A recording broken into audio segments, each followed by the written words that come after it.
Okay, welcome everyone. Again, as I mentioned upstairs, this is a special presentation, actually two presentations that we're going to do this evening, which is part of a tradition I think we're establishing here at Royal Roads, and it's a collaborative effort across several areas, including not only Royal Roads University and the President Alan Cahoon and the rest of the university's interest in retaining connections with its heritage and its past, but also through the Maritime Forces Pacific with the Admiral and the Navy, the Royal Canadian Navy. Certainly the Military Heritage Committee, which is comprised of members of Royal Roads, the Ex-Cadet Club on Vancouver Island. And tonight, as well as last year, the tremendous contribution from the Fleet Maintenance Facility and a number of folks there, CO Don Smith, Captain Smith, John Kirstiuk, who was the constructor of one of the pieces today, Rob Reed, sort of overall coordinator for the presentations, Stu Goodrow as well. Those four individuals deserve a lot of support and thanks for what they've done for us tonight.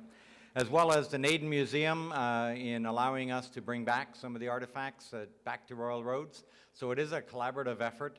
A lot of folks to thank for this, and an important event, I think, for maintaining this link between Royal Roads University, the ex-cadets, and the military, particularly the Navy on this coast.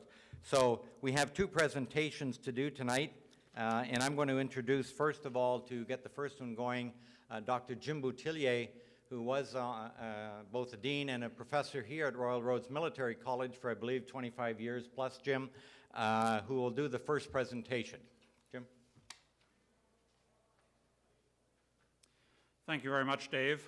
I have in my hands one of the great emblems of Royal Roads Military College. This mace represented authority vested in the Senate of the college to award degrees at the bachelor's, master's, and doctoral level. That authority derived from a Royal Roads Military College Act passed on the 25th of June, 1975. And in the 18 or 20 months thereafter, this mace was fashioned and used for the first time in the graduation convocation in May of 1977. The upper portion of the mace has four faces, and those faces represent symbolically, practically, emblematically, the four institutional phases in the history of this institution until such time as Royal Roads Military College closed. Initially, of course, in 1942, it was the Royal Canadian Navy College. That, of course, parenthetically, was at a time when the Royal Canadian Navy moved from 3,500 officers and men to 105,000, and their lordships were particularly keen to avail themselves of this establishment for training junior officers. Then, still later, in the 1950s, it became the Combined Services, or Joint Services, Royal Canadian Navy, Royal Canadian Navy Air Force College, briefly, and then it became the Combined Services College, and remained so until 1968, and then became Royal Roads Military College. The college at that time was only a two-year college and fed graduates from this establishment to Royal Military College in Kingston. In the mid-1970s, as I suggested, Royal Roads Military College received degree-granting authority, and the first degree graduates were in 1977.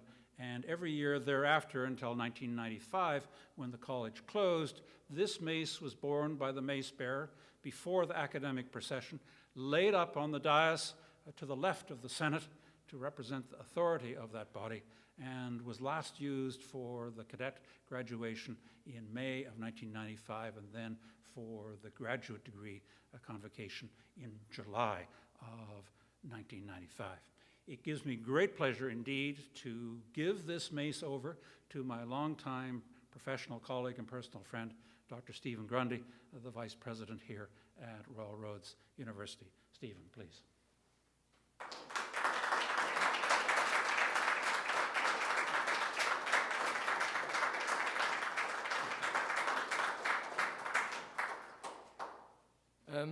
Well, I can't say really what an honor this is. It squares the circle for me.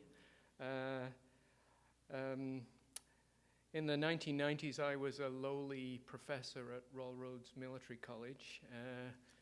Prestigious dean next to me and the commandant sitting next to me. I was in the engine room of the military college.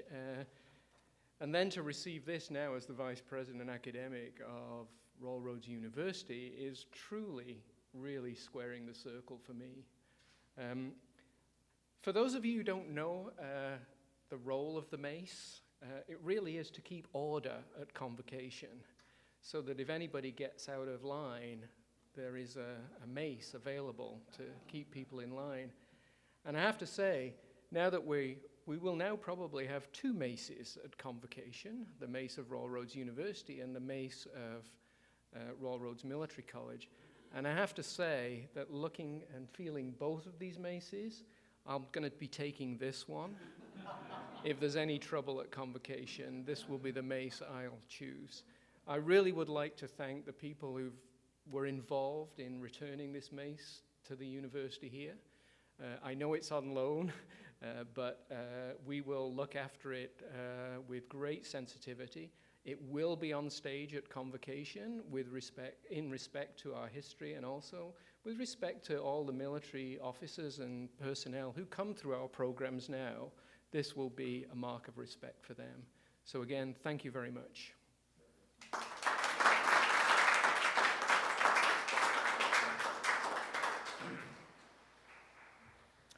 Jim, Steve, thanks very much. I'd like to now call on the Commander Maritime Forces Pacific, Rear Admiral Greenwood, to also do a special presentation. Sir.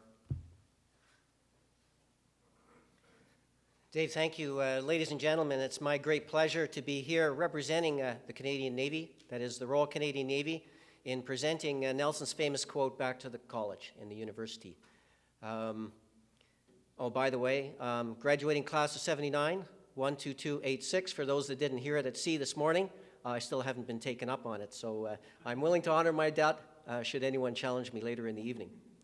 But I am indeed very glad to be here and representing the military college graduates also as we present this significant piece of college history back to the university.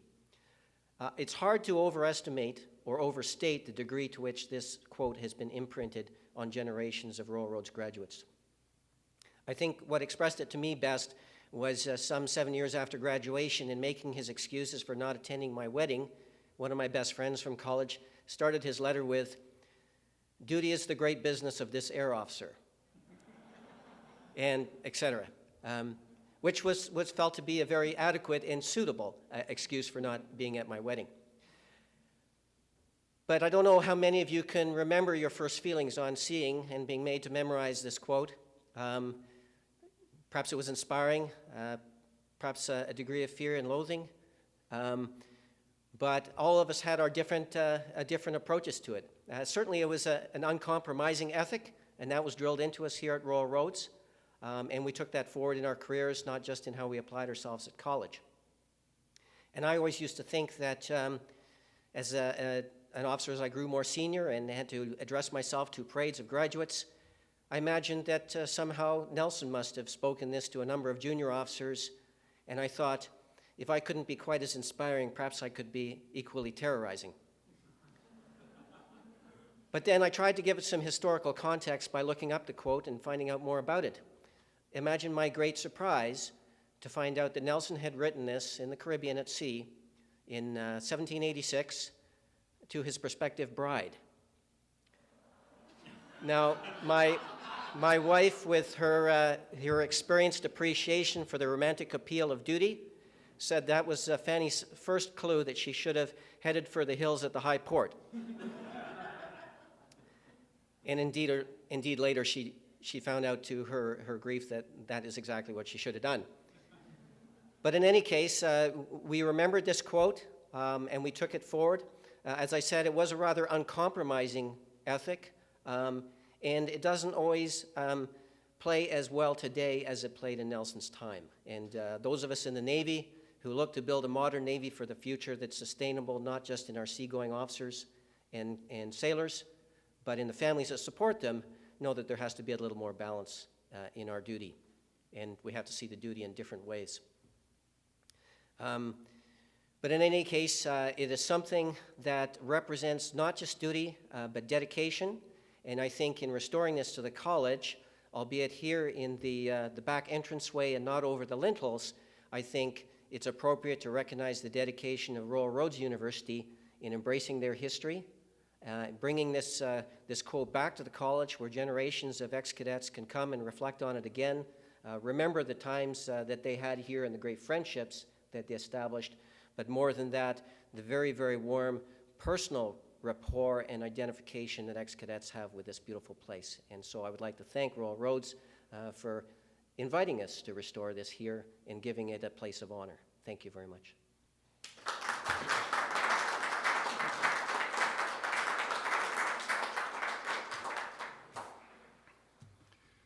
Admiral, thank you very much for the words and indeed for the gesture that is represented behind the delivery of that plaque. I see Captain Don Smith, one of your friends from Fleet Maintenance Facility, best little shipyard west of Marystown, in my humble opinion.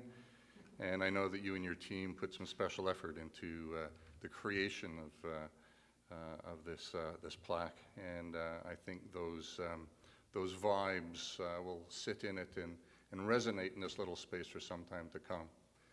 For those folks who haven't been in this little room to see the artifacts that are here and the history, it serves as, I think, the portal, a very precise and rather energetic portal between the College of Old and the Royal Roads University of today. And I think that with my uniform service and with my life as an alum now, I help serve and act in that role as well. And I feel quite honored to be one of the guys that Alan sometimes calls upon to help bridge the two cultures, the two institutions still today. The camera work in here is actually nothing personal, a tad inadequate, because if you'd have looked at my wife Becky's eyes when you did the little piece about the families, and you'd have seen, well, I wouldn't say quite daggers, but a reflection. And those of us who serve even in the kinder, gentler age where we do seek balance, know that even today it is the families that pay a very big price to support these words. Both the mace and the quote are seemingly historical in nature, and indeed they have their historical place. But as I look at them both, I think about what they do, how they act today. That quote has touched every sailor and certainly every naval officer, whatever the Navy. It is the most profound set of words that speaks of service, unreserved service that I know of. A good friend of mine, John Kyle, just did a paper looking at the leadership style of Nelson in a modern context, to take what occurred now hundreds of years ago and bring it forward in terms of human leadership. And you know what? The fellas still got it. And we all stand to learn from the style, the approach, the compassion that Nelson was famous for. The mace is about authority, authority in law. And whether it's the uniforms or folks going off to do NGO work, we're wise to remember what authorities we do and do not have, what capacities we do and what not do and do not have, what laws it is that we serve and represent. We're also wise to remember that moral suasion, moral power, the gathering capacity of leadership, devotion, and service goes a long way too. Thanks for bringing that home.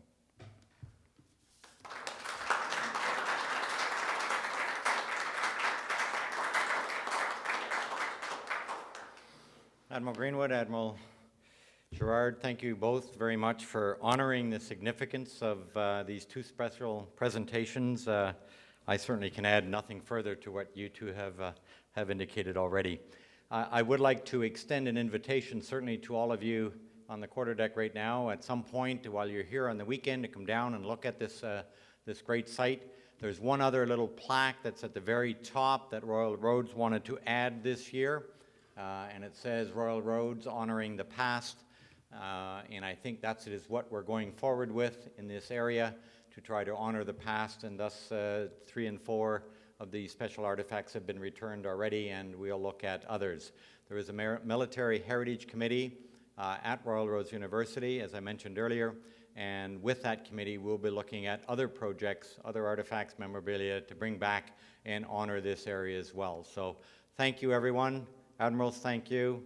Jim, Steve, thanks very much, and enjoy your gin and tonic up there on the quarterdeck. We'll see you shortly.